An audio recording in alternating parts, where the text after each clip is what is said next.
Olá crianças, eu sou o Pedro e hoje vim aqui falar sobre a Odisseia. Mas antes disso temos de falar sobre Homero, o seu autor.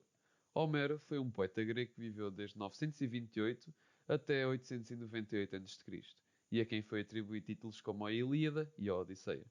Apesar de todos os livros que ele escreveu, os historiadores têm dúvidas da sua existência, pois, para além das suas obras, não existe muito mais sobre ele.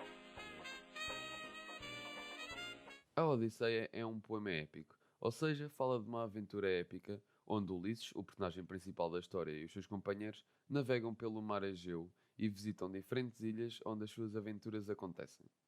Falando agora um pouco sobre os personagens relevantes na história, porque, como é costume, figurantes morrem sempre e não vamos estar para aqui a falar de cadáveres. Bem, o personagem principal da história é Ulisses, um rei de Ítaca e um grande estratega. Temos também a mulher de Ulisses, Penélope, e o seu filho, Telêmaco. E por fim Minerva, que é a sua deusa protetora e o guia durante as suas viagens. Tudo tem de começar por algum lado. E no caso desta história, começa com o rapto de Helena, mulher de Menelau, que para quem não sabe é o que desencadeia a guerra de Troia. Devido a estes acontecimentos, Ulisses é chamado para a guerra, coisa que de início ele recusa, mas depois dos seus companheiros insistirem, ele decide aceitar. Depois de 10 anos de cerca de Troia, a cidade finalmente cai e com isso Ulisses regressa à casa. Mas se fosse assim tão simples não tinha piada. Então durante o regresso ele é apanhado no meio de uma tempestade. Depois de ter sido apanhado na tempestade, Ulisses acorda na ilha de Calipso, uma ninfa que depois de o salvar da morte certa, o ajuda a recuperar-se e nesse processo apaixona-se por ele, prometendo-lhe imortalidade, riquezas e luxúrias. Apesar de estar a viver à grande, Ulisses sentia falta da sua família e do seu reino. Vendo isto, Minerva, a sua protetora, convence Calipso a deixar regressar ao seu reino. Apesar da ninfa o amar muito, ajuda-o a sair, ajudando-o a construir uma jangada e conseguir provisões. Como a vida não é fácil para ninguém, e já devem ter percebido que o Ulisses não tem muita sorte, depois de 17 dias a navegar é apanhado noutro temporal, mas desta vez Minerva decidiu intervir, salvando-o e levando-o para a ilha de Córcega, onde viviam um povo de excelentes navegadores. Finalmente em terra, Ulisses decide descansar, e depois do que passou, adormece sob as folhas caídas das árvores. Na ilha de Córcega, esta aqui, onde reinava Alcino, que tinha uma filha chamada Náusica. Sim, já devem ter percebido pelo nome do capítulo que isto vai ser sobre ela, então bora lá. Náusica, uma menina caçadora, sonha que para arranjar marido tem de lavar e tratar das suas roupas. Então, ela e as suas aias decidem ir ao rio, perto onde Ulisses dormia, para tratar do assunto. Depois de fazerem o que tinham a fazer, já enquanto arrumavam as coisas, deixaram cair algumas roupas no chão, acordando Ulisses. Ao perceberem da presença de Ulisses, as aias assustam-se, e indo embora e deixando os dois sozinhos. Ulisses, reconhecendo Náusica como filha de Alcino, pede-lhe para ela o levar ao seu pai, o que Náusica aceita. Já no palácio, Alcino pede a Ulisses para que lhe conte como lá tinha chegado, e, ao ouvir a sua história, um velho combatente da guerra de Troia reconheceu Ulisses como o general que teve a ideia de construir o cavalo de Troia. Que, para quem não sabe, foi o cavalo de madeira que os gregos construíram para se esconder dentro e invadir a cidade. Mais tarde, Alcino pergunta a Ulisses o que acontecera para se ter perdido no alto mar. Foi então que Ulisses contou a sua mirabolante história. Ulisses começou então por contar a história de como tinha ido parar a Ciclópia, que, obviamente, é a Ilha dos Ciclopes. Enquanto explorava a ilha com os seus companheiros, todos se aperceberam que o lugar estava infestado de cabras. Isto depois, os Ciclopes eram um povo de pastores. Curioso, Ulisses e alguns dos seus homens decidem explorar as montanhas, assim encontrando uma caverna. Enquanto investigavam o interior, Polifemo, o ciclope que era dono da caverna, encontra-os e, não gostando de humanos, mata e come dois e aprisiona os outros. Depois de inventar um plano para sair dali, Ulisses espera que o ciclope regresse. E quando isso acontece, ele apresenta-se a Polifemo com o nome de ninguém e diz que está uma história para contar. Interessado, o ciclope agacha-se e, aproveitando isto, um dos homens ataca Polifemo com uma lança no olho. Com isto, o ciclope a gritar pede ajuda, a dizer que foi atacado por ninguém. Assim, dando tempo a Ulisses e aos seus companheiros para fugir, menos os dois que morreram, mas é a vida. Navegando mais um pouco, eles chegam a Eólia, onde reina Éolo, rei dos ventos. Passado um mês na ilha, Ulisses expressa ao rei a vontade de voltar ao seu reino.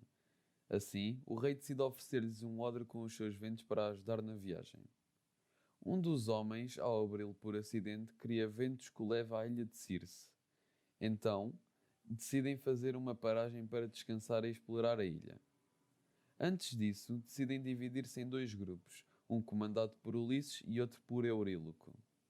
Enquanto Ulisses e seu grupo explorava, eles avistam Euríloco a fugir sozinho, e ele explica que tinha encontrado um grande castelo, e quando adentraram o castelo, Circe transformou todos os homens em porcos, menos Euríloco, que conseguira fugir. Ouvindo isto, Ulisses corre para socorrer os seus homens. Ao chegar ao castelo, Circe reconhece Ulisses como o homem das mil astúcias e pede desculpa pelo que fez aos seus homens e decide ajudá-los entregando-lhes provisões e reparando o seu barco. Viajando mais um pouco, eles estranhamente chegam ao submundo, mas antes de entrarem, fazem as rezas que Circe lhes tinha ensinado para não serem atacados por Cerberus, o cão de três cabeças. Já lá dentro, eles reencontram todos os seus amigos que tinham morrido e Tiresias, que foi a razão de terem viajado até àquele lugar. Depois de falarem com o profeta, que lhes diz o futuro, Ulisses pede para saber como está a sua família. Tiresias conta-lhe que Telêmaco tem andado à sua procura e que o palácio está cheio de pretendentes à sua mulher, pois todos o julgam morto. Depois de ouvir isso, Ulisses ordena aos seus marinheiros que voltem ao barco e voltem rumo a casa. Navegando mais e mais pelo vasto mar, eles avistam um dos obstáculos que Circe lhes tinha falado, a barreira das sereias. Não estas, que são animais que anseiam por carne humana e que enganam os marinheiros com as suas lindas vozes. Para não afetar os seus homens, Ulisses mandou-os pôr rolhas nos ouvidos enquanto ele seria amarrado para comandar o barco.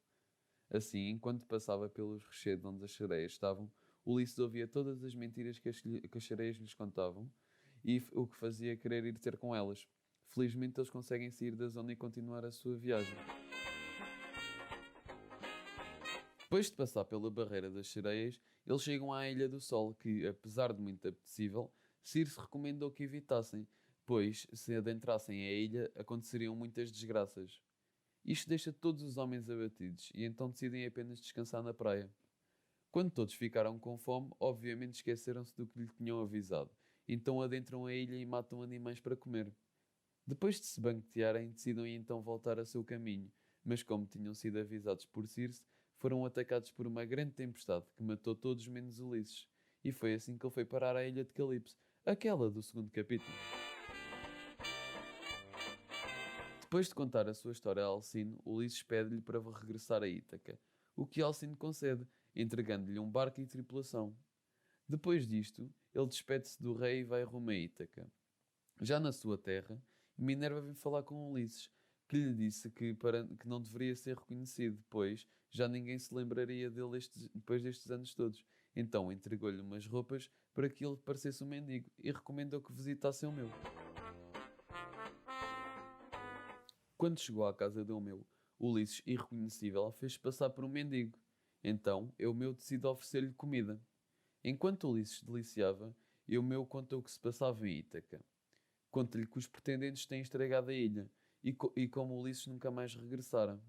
Ouvindo isto, Ulisses, ainda disfarçado, afirma ter ouvido dizer que ele vem a caminho de Ítaca com o seu filho Telêmaco, para se livrar dos pretendentes. Eumeu fica confuso, mas acredita no que o mendigo disse e Ulisses prepara-se para ir embora.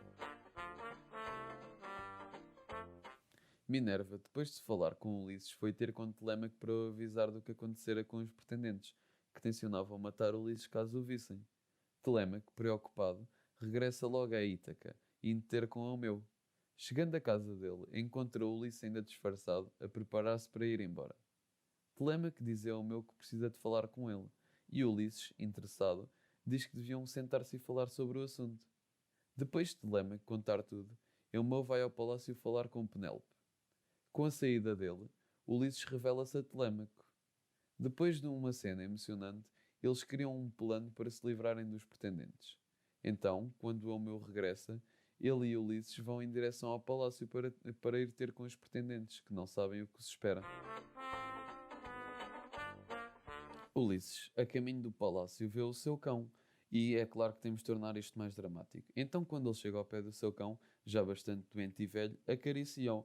E ao reparar na presença de Ulisses, o seu cão, tanta felicidade, morre. Sim, é um pouco anticlimático e eu não acredito que eles criaram um capítulo para isto, mas é isso. Ulisses chega ao palácio ainda disfarçado de mendigo e, para testar os pretendentes, pede-lhes esmola, o que eles dão, mas bastante contrariados. Vendo isto, Ulisses percebe o quão reles ali eram. Penélope decide ir ver o que se passava e, não reconhecendo Ulisses, deu-lhe também esmola. Depois deste encontro, ele só regressa ao palácio à noite, indo ter com Penélope.